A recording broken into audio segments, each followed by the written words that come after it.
Welcome again to another rendition of Welcome to Fatherhood Interviews. My name is Sir Royce Briales, and I'm with my prestigious co-host, Dr. Raheem Young. How's it going, my brother? I'm well, man. How you doing?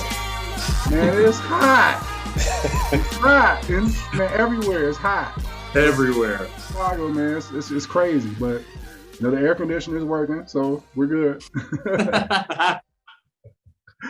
I'm pleased to announce we have a special guest, Ben Utecht. Am I saying your name right? Yeah, you got it too, Royce. Yep, it's good. Perfect. So tell us, man, about yourself, man, about your journey. So what do you do for a living and for a purpose? And also, how many kids you got and what are their ages? Yeah, well, first of all, thanks for having me. Listen, it was great to meet you and just so excited for your passion. And I understand very well the importance of being a great father. And so, to be able to be on here with you is an honor. So thank you so much for that. Been quite a journey. I mean, most of my life has been as an athlete and played 7 years in the NFL, was blessed to be on a Super Bowl championship team. It ended due to injury, unfortunately, but set me on a new path, which really is all about people. I am a chief culture officer, and everything that I bring to organizational culture in corporate America comes out of what I learned from my Hall of Fame coach, Tony Dungy, and the power of servant leadership. The belief that if you build better people, you get better performance. His main goal in football was to build a family, and the acronym for family in football is forget about me, I love you.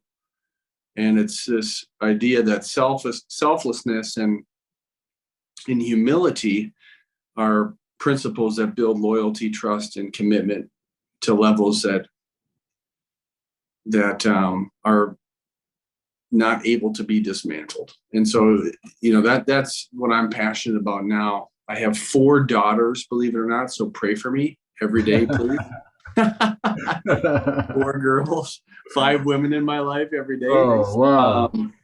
But it's elevated my role as a man in this world, and I'm so blessed for that. And these are incredible women, and I'm learning so much more about myself as a man, being a father to 4 incredible young women than ever before. So the ages are 13. We have identical twins that are 11, and our 6-year-old turns 7 at the end of the month. So it's a busy time, but it's a good time. That's awesome. Can you go into like some of the things that you've learned from having 4 daughters and being the only man in the house? Oh my gosh. How much time do we have, Doc? Huh? As much time as we need. Listen, man, I think and I can speak obviously only to my household, but the importance of listening, being a really good listener, not just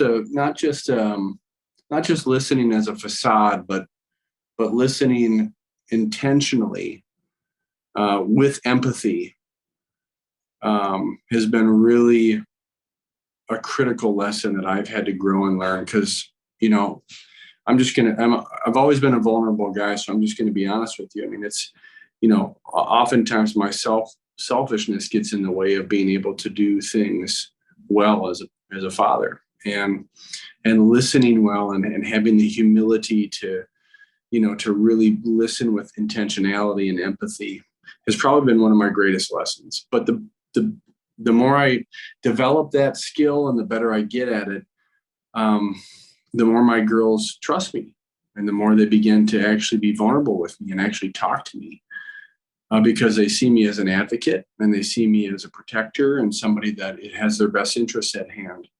And so I'm striving. I'm doing whatever I can to grow in those areas. Can you talk about your daughters a little bit more? So which one of your daughters is most like you out of the 4?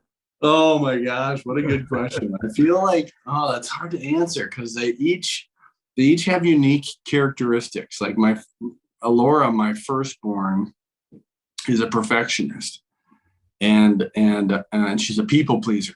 and so am I. I care deeply about, I lead with my heart in everything that I do.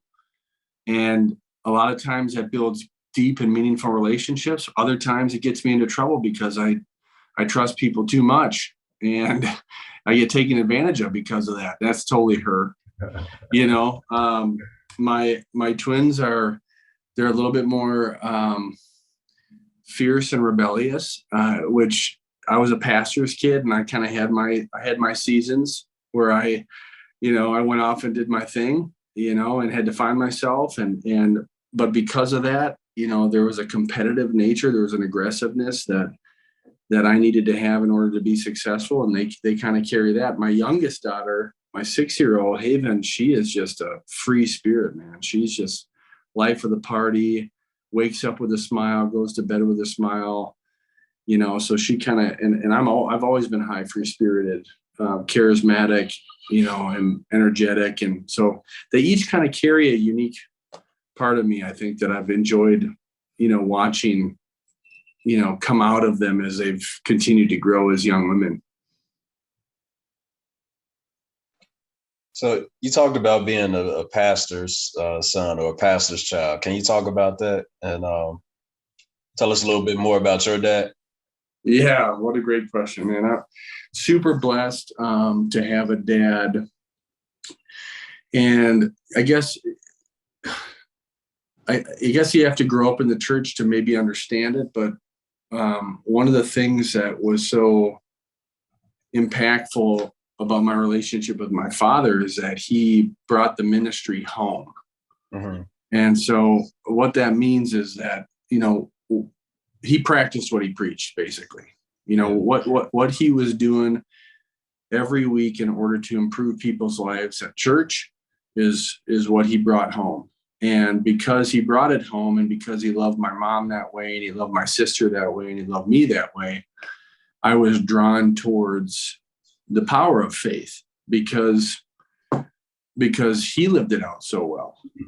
Now, he wasn't perfect. Don't get me wrong. I mean, none of us had perfect dads, right? We never had perfect situations. We didn't grow up with much, didn't have a lot of money, and had to struggle for a lot of things. Never lived in our own house, always lived in a church parsonage, always lived in a house given to us by the church.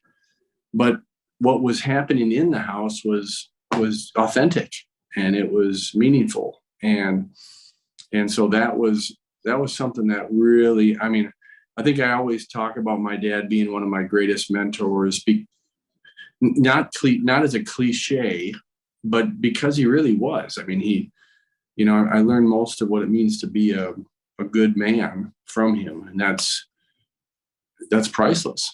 It's been priceless for me. So when you mention your dad, like what advice did he give you, like growing up?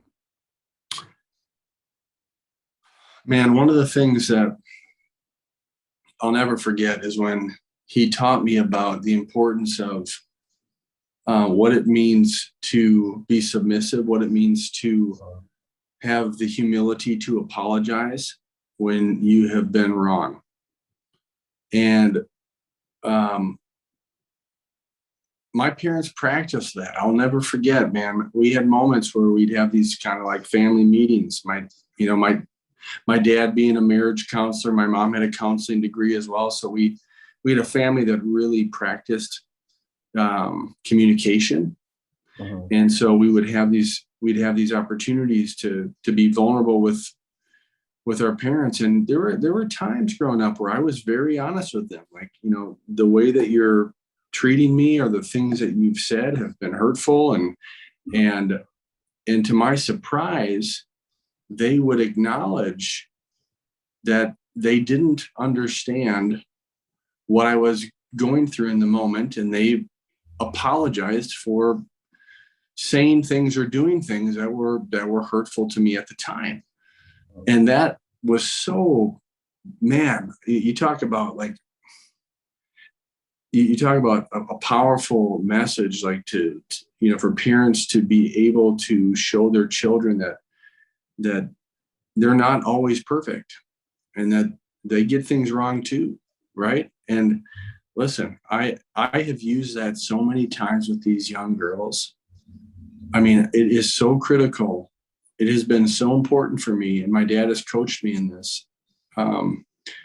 When I'm wrong, to fall on my sword and to get in front of these girls and to show them, like, look, man, I should not have said that to you the way that I said it to you, and I'm sorry for hurting you, and I'm going to do better, because that raises the bar, man. Like that shows them how a man should be treating them, so that when they do start to pursue relationships with other men, they've got that expectation because their dad did that for them. I mean, that's my hope and prayer, is that those are the kind of things that are going to kind of have the impact on them as they begin to pursue those, relationships with men in the future. Yeah, that's big, man. I remember one time where I had to apologize to my son, and it wasn't anything that I did, but it was something that I didn't do in that moment.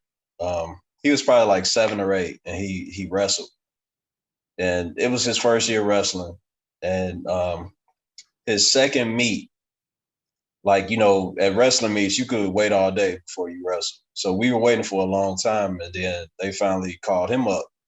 And then the kid he was supposed to wrestle was like, he was visibly like bigger than my son, and he looked older. But I didn't say anything, I was just looking at it like, it's a good opportunity for him to practice his moves, learn, go against somebody that might be stronger than him, learn how to overcome that. So they started wrestling, and the kid, he beat my son pretty bad. My son started crying during the match. And, he pinned my son. So then he came, but, my son came back over. He was crying. I'm telling him, like, it's okay. You got another match. You can come back. So then the second match, the same meet, it was another kid. He wasn't as big as the first kid, but he was still like, he still looked like he was older than 7 or 8 and still a lot bigger. So, I sent him back out there. Same thing happened. Like, he started crying, and then he got pinned. So my son now is, he's 15. And I think this is maybe like 2 years ago. From that time, I always thought to myself, like, man, I should have said something. Or I should have stepped, protect him from that. And maybe like two years ago, I had called him in my room because it was just on my mind so much. I called him in my room, and I was like, Malcolm, because his name is Malcolm, in the wrestling meet when you was, wrestling those big kids, I should have stepped in and said something. And he was like, you still thinking about that? So, all this time I felt bad, but he was over it. So, but yeah, just being able to apologize for, things that you say, things that you do that you should have done is big. It's so funny you say that, because I've heard a funny comedian kind of describe the difference between like boys and girls, and he said that, like, boys are like coming down Christmas morning, and underneath the tree, he was describing boys and girls as presents, and he was saying that boys are like Christmas presents. You come down Christmas morning, and under the tree is one present, and you open it up, and that's exactly what you get. Girls, you come downstairs, and there is a sea of presents, and you open up one of them, and inside is another wrapped present. you just keep opening up the presents. Yeah, dude. Like the Russian dolls, right? Yeah, it's like, boys can just, and I'm just speaking from having a couple of nephews, they can throw that stuff aside. My girls hang on to everything, man. It's like you gotta have patience, and you gotta be able to deal with the stuff that as men doesn't come easily. Yeah, for sure. So your daughters are getting older. Have you talked to your daughters about dating? Yes, yeah, we've we've had the conversations, and a few years ago, I think Laura, my oldest, was about 11, and the twins were 9, and so we kind of brought them into a room. We kind of had the birds and the bees. We had the sex education conversation together, and we decided to use kind of a learning system that also brought faith into it, and just talked, about what was so nice about it was attaching companionate love and relational love to the physical act of reproduction, right? So it wasn't just, it was describing to them what takes place in order to create life, but doing it in a way that was grounded in unconditional love for another person, which was really powerful. And so that ended up going pretty well. But I will say, like, my whole thing with my girls is speaking to them as a protector. Mm-hmm. And I'm not trying to be a helicopter dad, or maybe I am trying to be a helicopter dad. Let me just own it. But I do, ever since I could communicate to them and they understand, I've always just described myself as a protector. Like, my goal is to make sure that you are safe and that you're okay. And that goes for every aspect of your life. So we're going to have a lot of disagreements. We're going to have times where you don't understand me at all. But please just know that every decision I'm making, whether you agree with it or not, is because I love you and I'm trying to protect you. And so that's kind of been the approach I've taken. So, Sir Royce, my whole thing with dating is like, here's my thing. If you want to date my daughter, you got to date me first. That's my thing. And I have no idea how it's going to go because we haven't gotten there yet. Okay. And I've told people this, and I've had some people say, you're crazy. Like, what are you thinking? That's going to blow up. I've had others say that they love the idea. So here's my thing. I'm not against them dating. I want them to meet good men. I know the whole process is going to have a positive impact on their maturity, on their maturation process. But there's a part of me that's like, I got to help them. I got to help them weed out the losers. And the way to do it is, if you want to date my daughter, I want my daughter to date. So tell the young man, listen, my dad, I can date, but you got to call him. You got to be man enough to call him, and you got to take him out. You're going to bring him, going to go to Starbucks, or what are you going to, you're going to take him out, and you're going to be man enough to call him, to talk to him. Yeah. I don't know. Is that dumb? You guys are laughing. That's great. Like, the location matters. Where are you taking my daughter? Show me. Well, yeah. I mean, we can't let chivalry die. There's got to be some degree to which we help. It's not only about developing. If you have daughters, this is my perspective. It's not only about developing them into and empowering them to be the strongest women they're capable of, but it's also being willing to develop the men who pursue them into the best leaders that they're capable of being. And that's going to be one of my biggest challenges, because I hate the thought of, another guy taking my daughter. I just hate it. I hate it. I'm not excited about it. But I do believe, just because Tony Dungy changed my life. My life was changed by a coach. So, how selfish of me if I don't actually take what I learned from someone like Tony Dungy and give it to somebody else. And so, the best chance my daughters have of choosing a man that's going to be the best for them, for their life, is if I take an active part in developing them as leaders and pursuing them. And so as much as I'm not looking forward to it, that's what I'm going to try and do. Yeah, I don't know, man. The kids nowadays are a little bit different. Do you think a boy will have like the courage to actually call you and then take you out for coffee? Hey, I mean, that's the thing though, right? Like, you know, if you want what you want, then you're gonna be put Do what into you gotta do. Yeah. if you can't call me and take me out, and I've told my daughters, like, hey, tell them he's not going to pull up and I'm going to be cleaning my guns. And I'm not that guy. You can tell him, like, my dad is cool. He just wants to, he wants to get to know you, wants to hang out. So don't freak out. Just give him a call. You know, I don't know. I don't know if it's going to work, but I'm gonna put it into practice. Yeah, I hope it does, man. I hope it does. So can you talk about your relationship with Tony Dungy? Sure.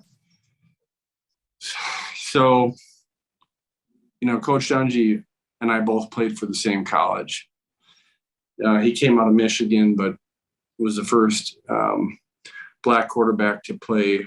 I think it might even be in the Big Ten for the University of Minnesota. And then I grew up in Minnesota, small river town kid right on the Mississippi, and decided to stay home and play for the Gophers. And so our relationship began there first. But he was really my miracle journey to the NFL. I had a pretty serious injury my senior year.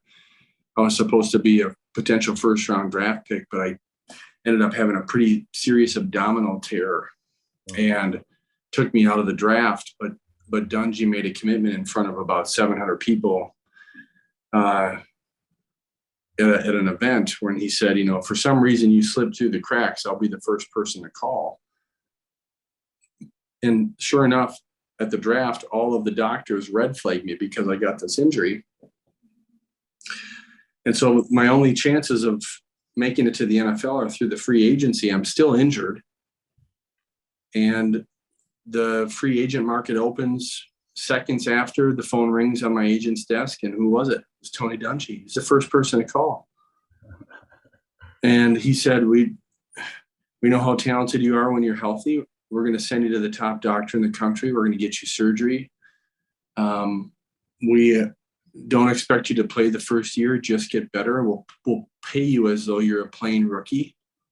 Cool. And here's a little signing bonus, just so you know we're excited about you. And 12 months after that, I start against the Baltimore Ravens at Sunday night kickoff against Ray Lewis, scored a touchdown. The rest is history. I played 7 years, started as a tight end, won a Super Bowl. 2006. Unfortunately, I had a concussion that took me out, but none of that happens without Tony Dungy. Tony Dungy is what you hear, what you see is exactly who that man is. Authentic, empowering, selfless, everything. Yeah, one of the best men that I know in my life. So the year y'all won was the year y'all played my team. Yeah.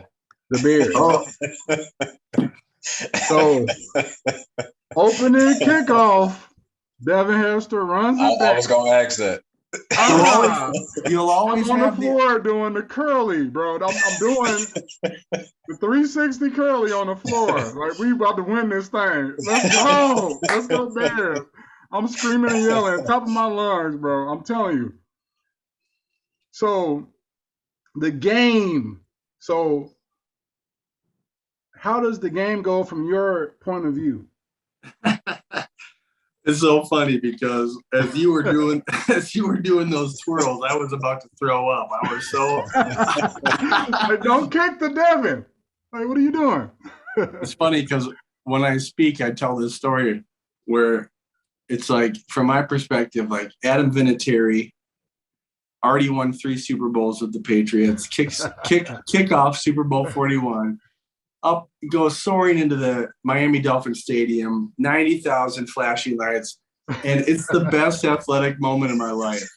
And I'm like, oh my gosh, this is incredible. And then the ball lands in the hands of the most deadly return man ever in the history of football. And he takes it all the way back. And while you were doing somersaults, I was feeling sick to my stomach. Oh my gosh. Yeah, I don't know. I mean, you know, I don't know. What really happened, I remember thinking to myself, oh my gosh, that's never happened ever in history of football. Opening kickoff. Yeah, what does that mean? Yeah. And then I look to my right, and there's Tony Dungy, paying no attention to what happened, calm as can be, just like you see him on Sunday Night Kickoff. And he's just on he's looking at his play sheet, and he's talking to his offensive coordinators about the first 5 scripted plays we always had. I look to my left, there's Peyton Manning talking to offensive coordinator Tom Moore, giving no credence to the celebration in the Bears end zone. It was like, I looked at these 2 leadership giants on the team, and it was almost as if the play didn't happen. Even though I'm freaking out, I'm like, my heart is pounding. I'm like, oh my gosh, this is it. We're not going to win this game. First play.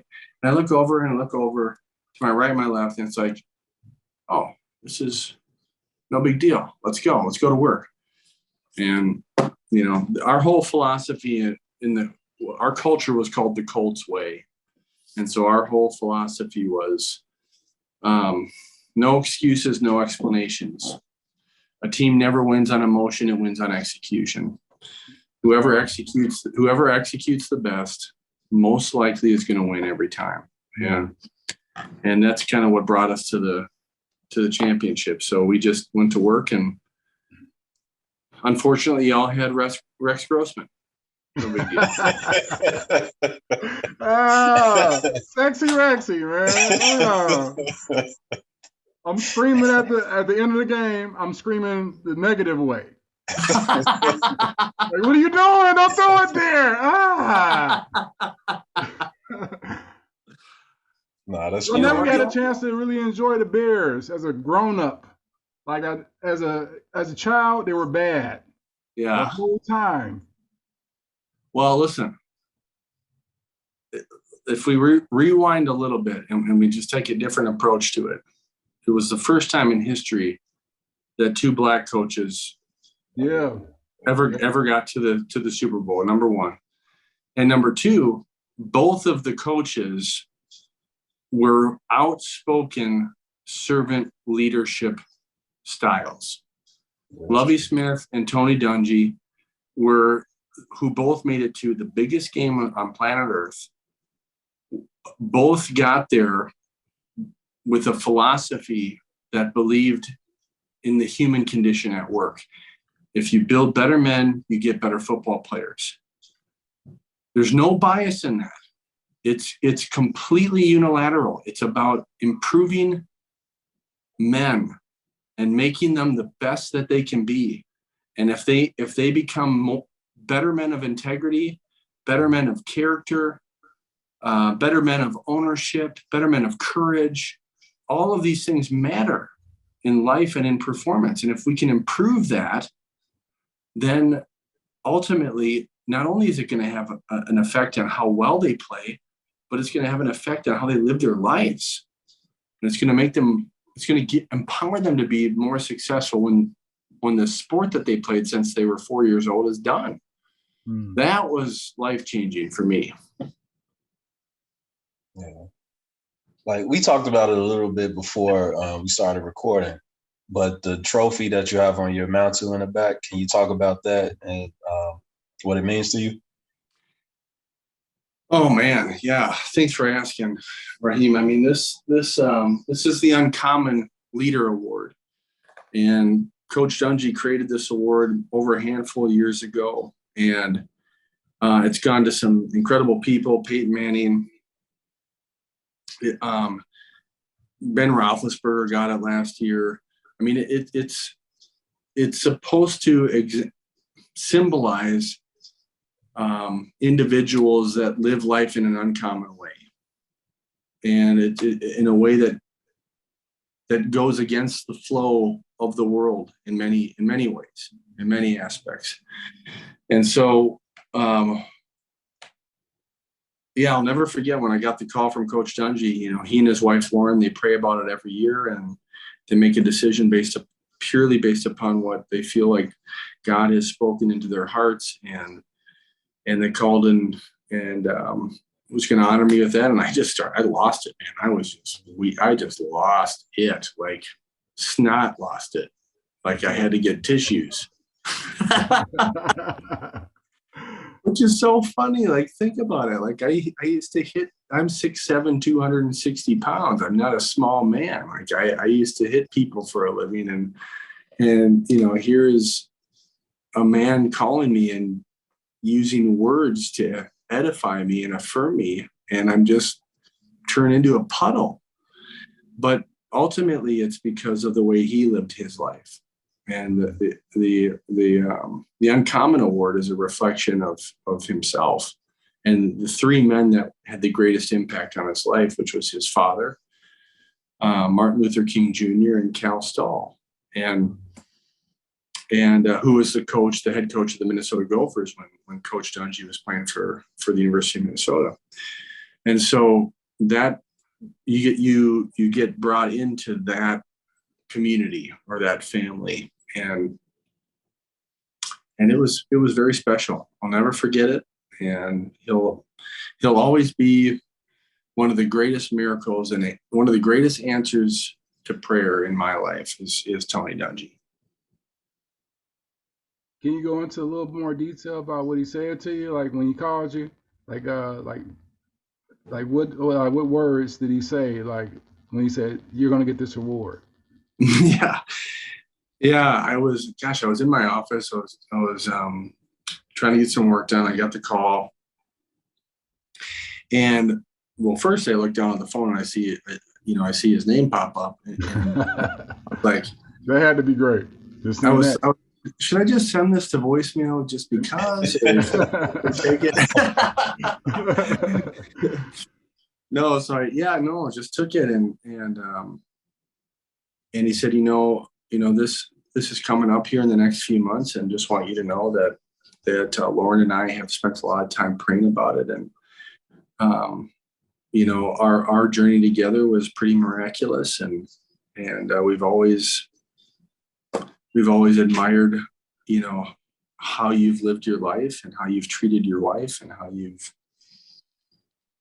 grown as a father. You were always so much more as a man off the field than you were on the field.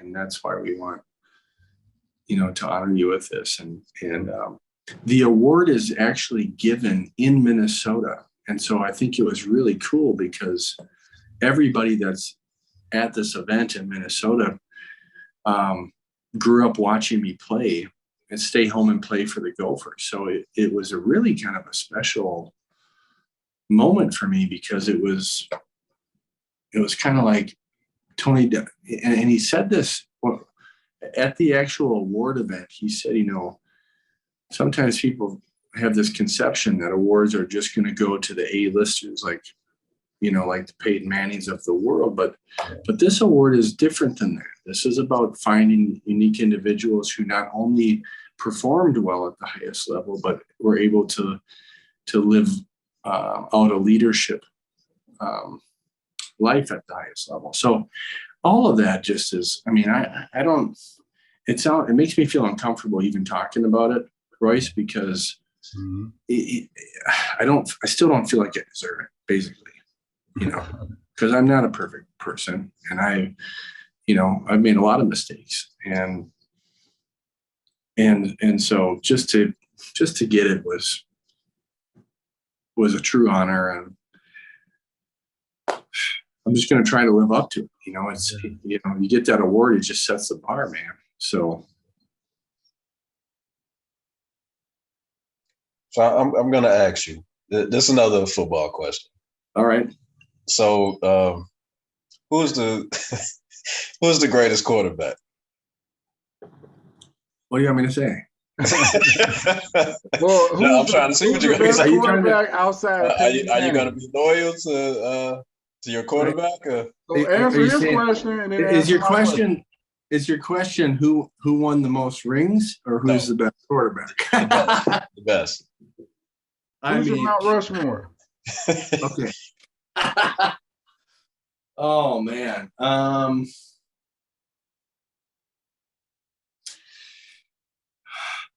Okay, so let me start by saying I think the third greatest quarterback ever to live is Drew Brees.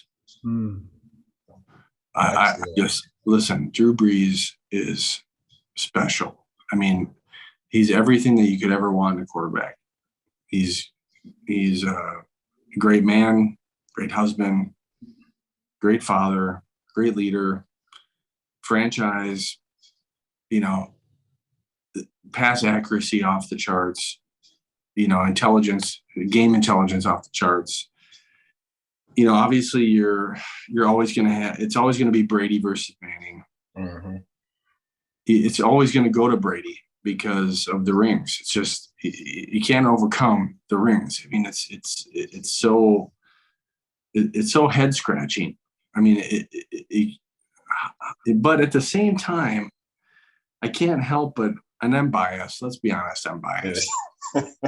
I know Royce is thinking like, no, wait, Rex Grossman is the best. Don't mention Rex again. God. No more Rexy. No, Rex got us there though. He did though. To get us there. I'm totally messing. Yeah, he did. He did. But listen. What I can tell you is that Peyton was a true professional. So, in my biased opinion, I don't. Obviously, talent has something to do with it. Coaching, the style of play. Totally different defenses. I think Belichick had a totally different coaching philosophy. They played a 3-4 defense. They had a totally different way of approaching the game. Dungy played a very practical cover 2 defense, speed kills. So if Peyton Manning is on the New England Patriots, if the roles are switched, it's probably horse apiece. You know what I mean? So they're both slow as hell. So it's not like you can, it's not like Vince Young or Michael Vick or, any of these quarterbacks that just changed the game because of the speed. They were just great passers, great, great intelligence, master chess players. Nobody out prepared more than these guys. I mean, Peyton, here's one thing I'll tell you about Peyton. One of my greatest lessons that I learned from Peyton was that you should always be a student of the game. Yeah. Peyton didn't care if it was a rookie or if it was a veteran. He was always going to listen to everybody. Any piece of information that could make him better and give the team a better chance to win, he's going to listen to. He didn't have the pride to stand in the way of, of that type of success. Like he truly believed that, like, his role as a quarterback was to always learn. He was a champion learner, and that was pretty profound for me.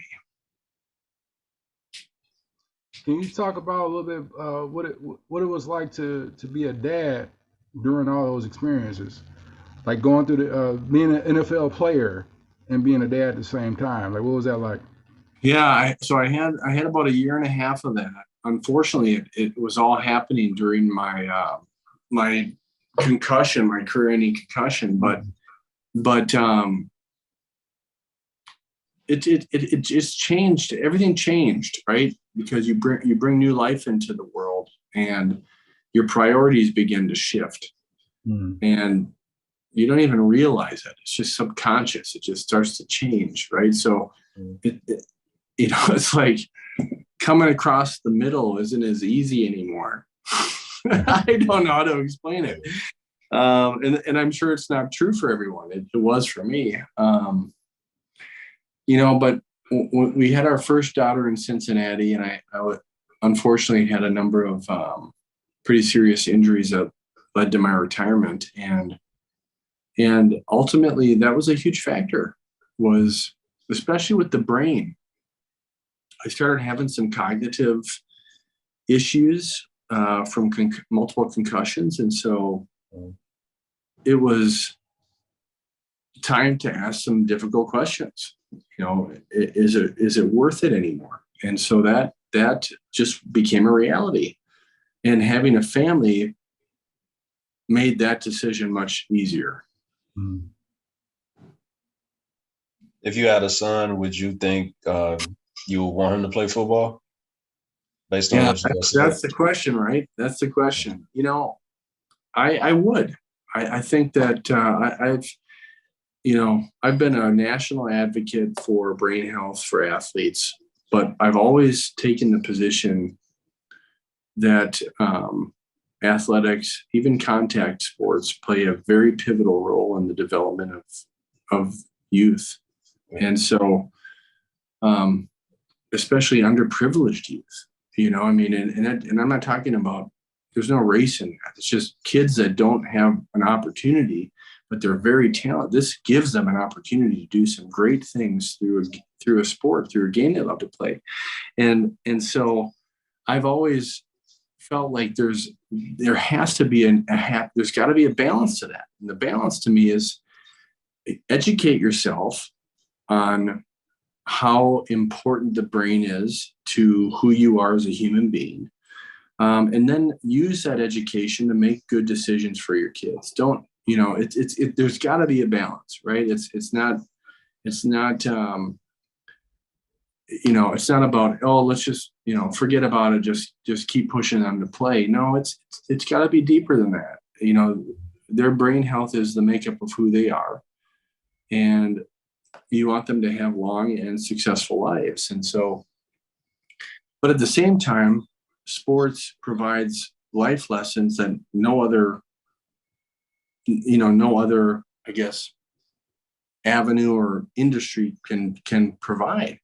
And so you want them to experience some of those things, to be challenged, to be part of a team, and to deal with comparison, to deal with competition. I mean, all these things are so powerful in developing, young children. And so it's really that balance, discovering and finding that balance between the two.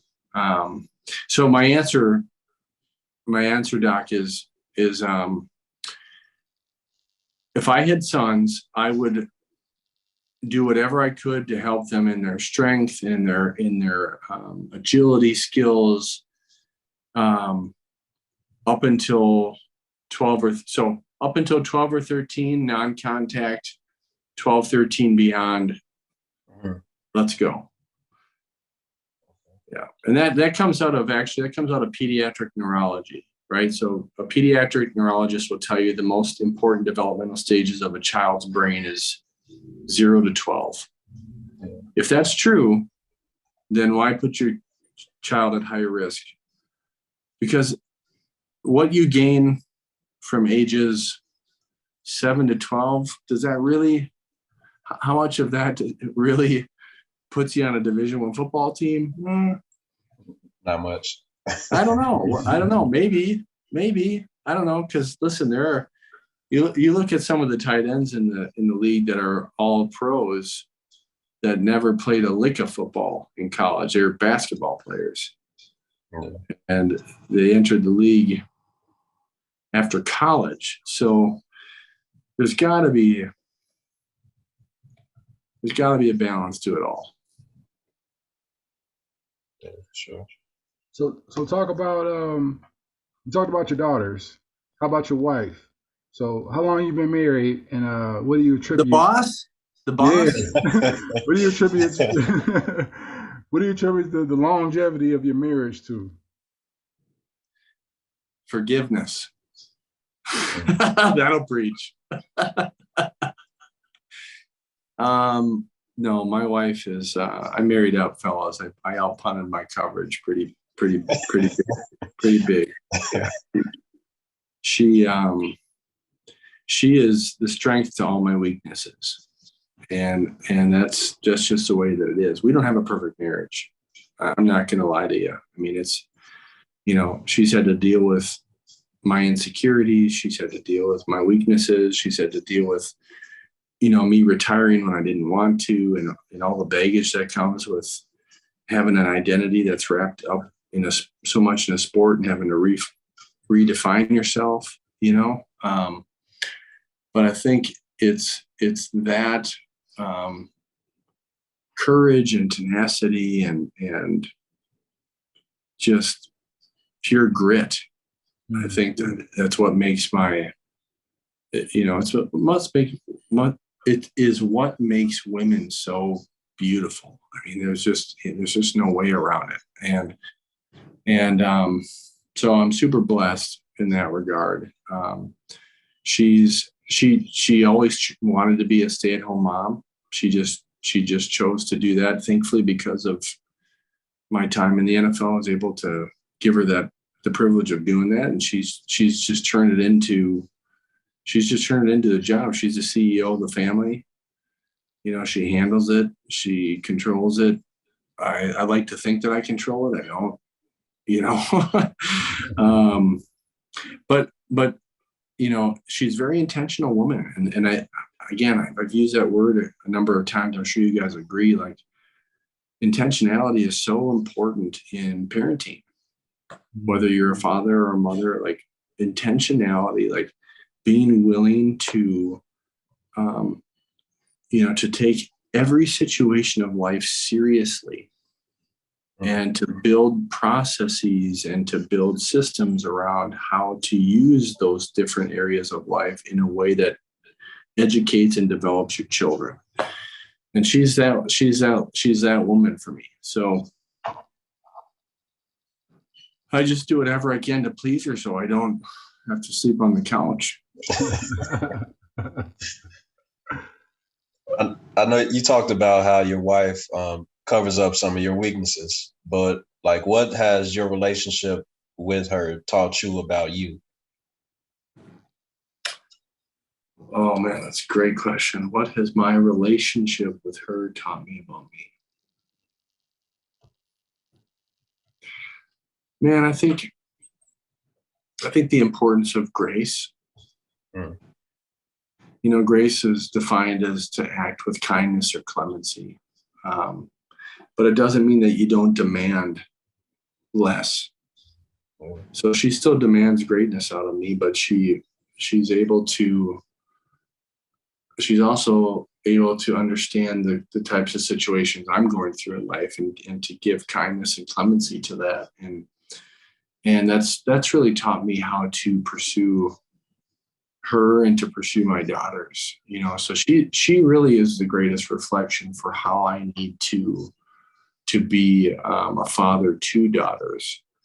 And she's very, she pursues knowledge for that. That's another thing that I think is really important, is to not just think that you know it all, but to actually go out and to seek the experts. And so, I mean, even this last week, she was reading the book about raising daughters in a toxic culture.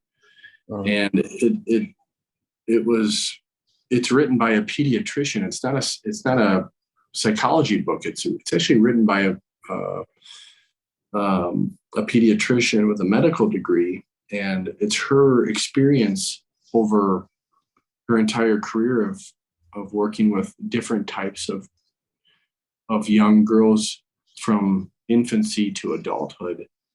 And then she teaches me these things. And so sometimes I'm more open to it than others, but that's just, at the end of the day, she's kind of the pillar of what makes the family whole. Yeah. And that's so powerful. No, it's real powerful. It's good stuff. My next question is a question I already asked you, Ben, is what does fatherhood mean to you? And you gave me a real short and sweet answer, and this is a good one. I'm gonna read it to you. You said love, giver, protector, leader, and coach. So can you elaborate a little bit more on that? So love is to pursue my daughters with an unconditional perspective. Mm-hmm. If I only love them based upon what I believe they should be, then I'm going to hurt them. And what I want to do is I want to embrace them for who I believe God created them to be, whether that's something or someone that I expected or not. Right. So there's the unconditional love side. Giver is to be proactive as a parent and to do whatever I can to help them. I don't want them to be entitled, guys. I think entitlement is a very dangerous occurrence that has happened in children in our country. I don't want to entitle my children, but I want to empower them. I want to give them every opportunity, but I want to let go at that point. I want to open the door, but I want to let go and let them be the deciders of their fate. They have to make their own way because life is hard for all of us. It's hard and you got to fight and you got to go after what you want. So that's love, that's giver. Protector, like I shared, it's about realizing that I'm the first example of what it means to be a man in their life, period.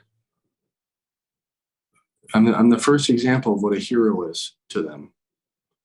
And they watch. I don't know, maybe, I don't know if it's the same with boys, I don't have them, but girls watch nonstop. They watch how I pursue their mom. They watch how I treat her. They're protective of her. There have been times when they haven't approved of how I've reacted to her and they've stepped in. It's really kind of cool. It's really kind of cool. And it's sobering. It's sobering. I've had moments where I've been put in my place by my girls. Right. And they're like, no, Dad. And I'm like, whoa, okay. You're right. Holy cow, you're right. And so I think that, I think being a protector really comes down to just being the best example of how a man should treat a woman, period. That's just, it is. That's what it is for me. And then what was the last one? Royce, I forgot. Let me go back to it. 1 second. Coach. The coach, right? Coach. Yeah. Yeah. Train a child in the way that they must go. It's Old Testament. Train a child. My grandma loves that. She would say that every time we meet or every time we have like a family dinner, that'll be the prayer. The child in the way he should grow, and when he's older, he will not depart from it. Yes, exactly. Yeah. So it's easy. Listen, fellows, for guys, if you grew up hearing it, it's easy to cast it aside. But when you think about it, especially if you've had any type of sports career, like training is nonstop. Training is the whole point of training is to take an individual's weaknesses and turn them into strengths. And that's not easy. You can do it the wrong way and you can really damage people. But you can also do it the right way and you can really empower and allow people to flourish.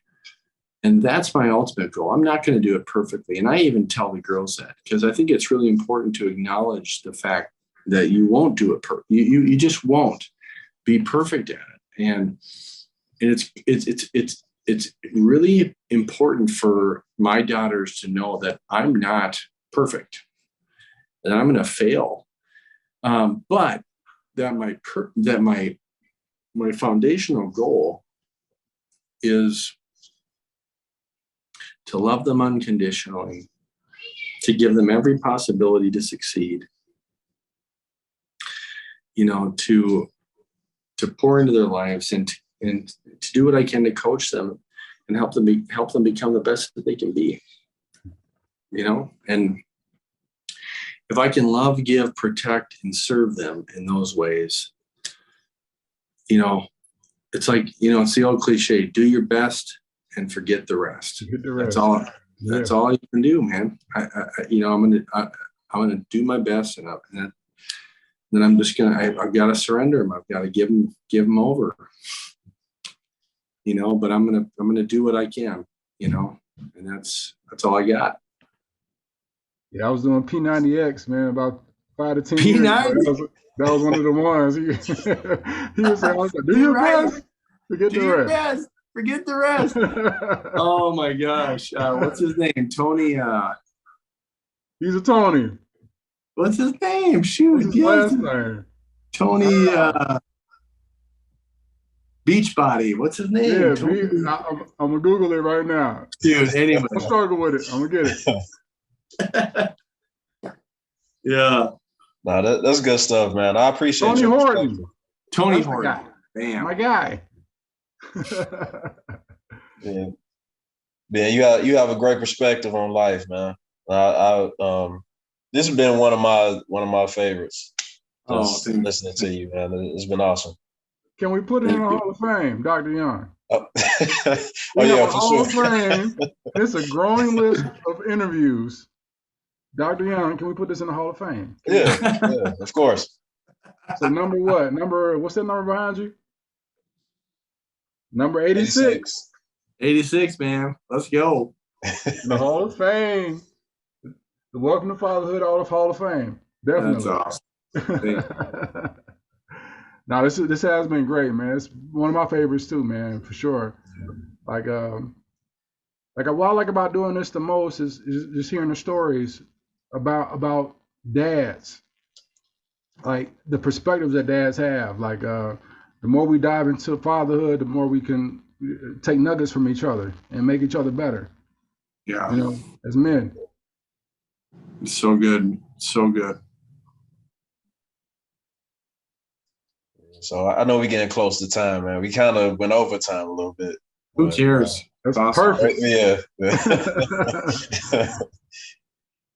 So I do have one last question.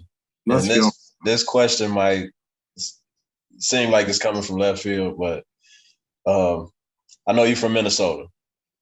Are you a wrestling fan? Like professional wrestling? Are you talking about Brock Lesnar? No. Did you go to school with Brock Lesnar? Yeah. Okay. So I have two questions. So I was going to ask about the Road Warriors because they're from Minnesota.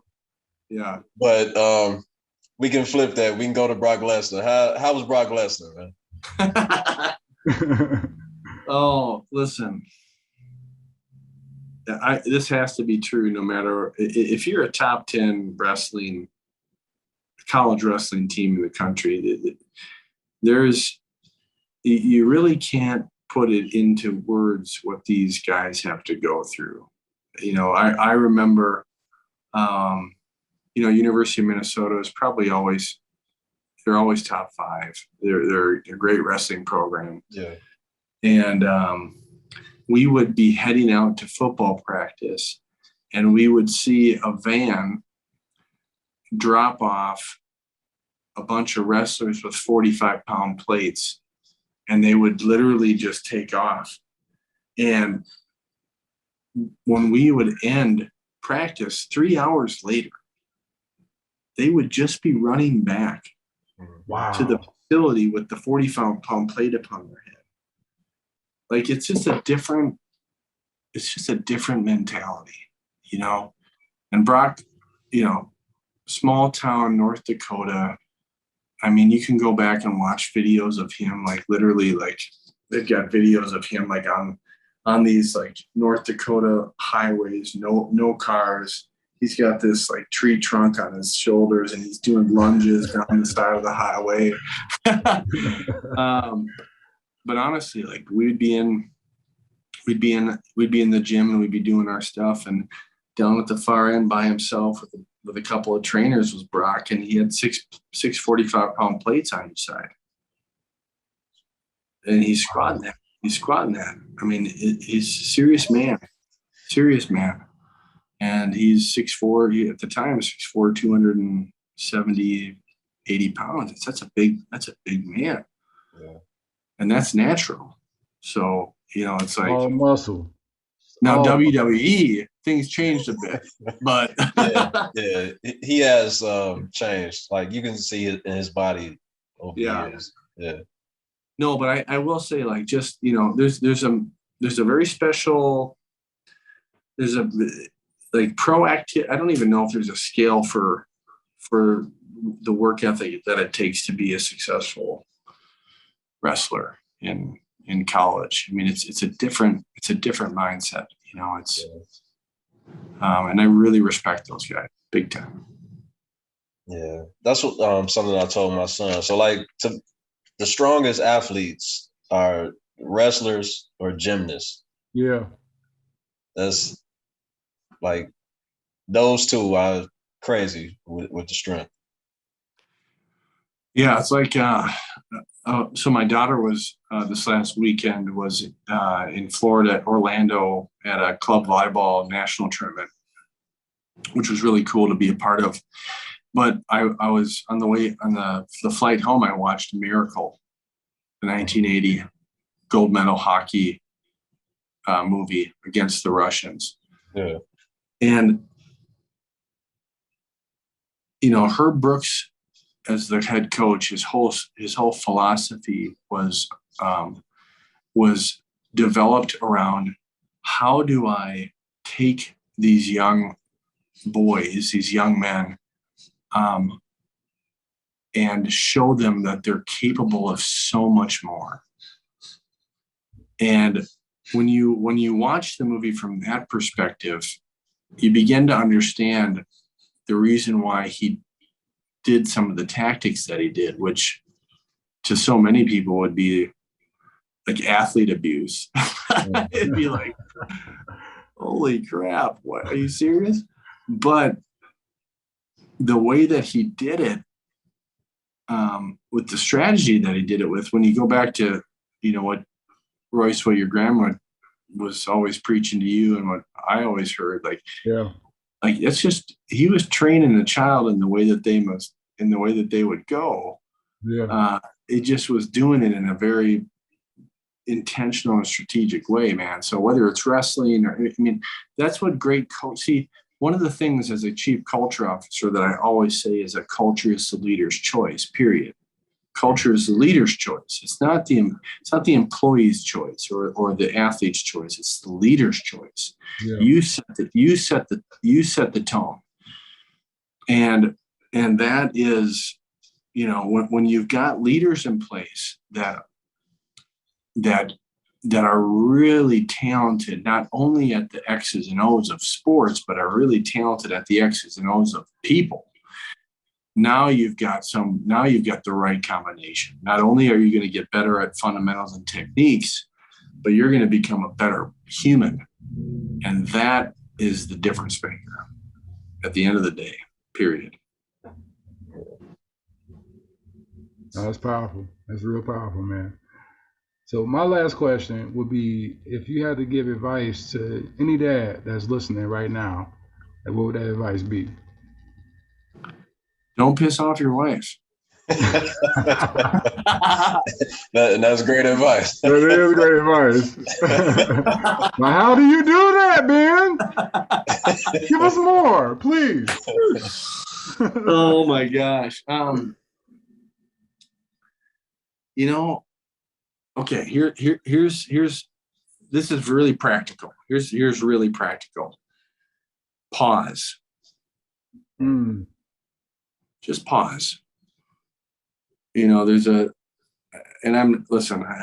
sure you've got lots of different listeners, so I'm not trying to, to preach the pastor's kid, but I think there's a really cool lesson that says, be quick to listen, slow to speak, and slow to anger.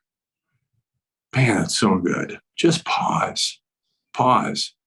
Like, when things aren't going your way, dads, when you're frustrated, when you're annoyed, when you're overworked, when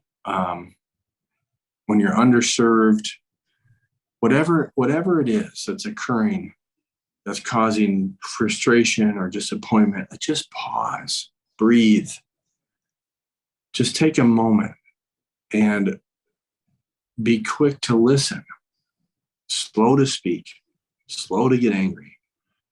And a lot of times that will resolve any type of conflict or tension that you find yourself in with your family. Just give it a moment.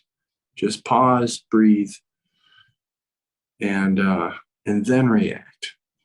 Versus what we typically do as guys, and we get angry and we just react. And then we got to spend the next couple of days like making up for it, and it's just true. No, I like that, man. Like we've put out 66 interviews up to this point right now that people are listening. And the number one thing, if we had to do like the Family Feud version of Welcome to Fatherhood, the number one answer would be present. Good. Be in the moment. That's good. That's all we had. Right. And number two would be listen. So you kind of broke both of them down, like right then and there. So like that's important to really be there. Because the best advice I got from a dad that we interviewed was women want two things: either for you to fix it or for you to listen. Nothing else. Only two things. And that was Alan Stevens. I'll give him a shout out right now. Listen or fix it. So both of those things require action. Right.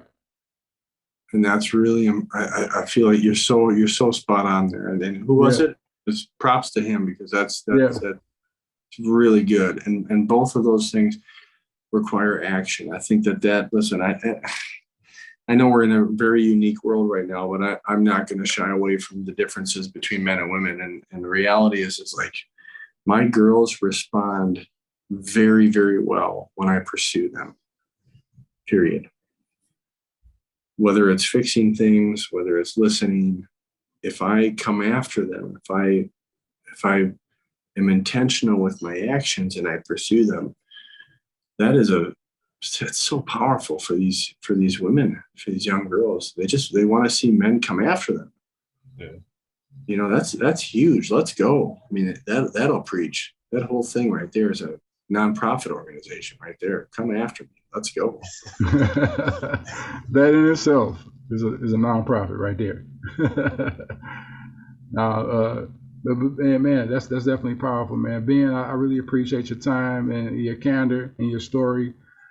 This is probably something we could do a part 2 on, man, because I know it's more to unpack. So, Dr. Young, did you have anything else, any other questions or anything other statements?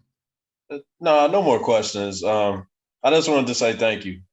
Thank you, and I appreciate you coming on with us. Thanks, boy. I appreciate it, man. Thank you so much.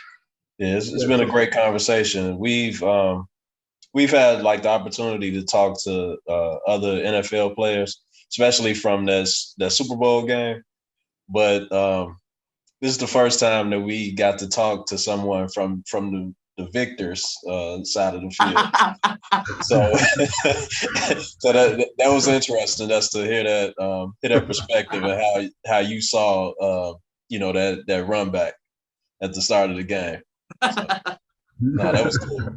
I'll leave you with this. So our Super Bowl ring, and I'm not trying to rub it in, Royce. Our Super Bowl ring is the only ring in the history of the NFL to have a belief system of our culture written on the side of the ring. It's the word faith.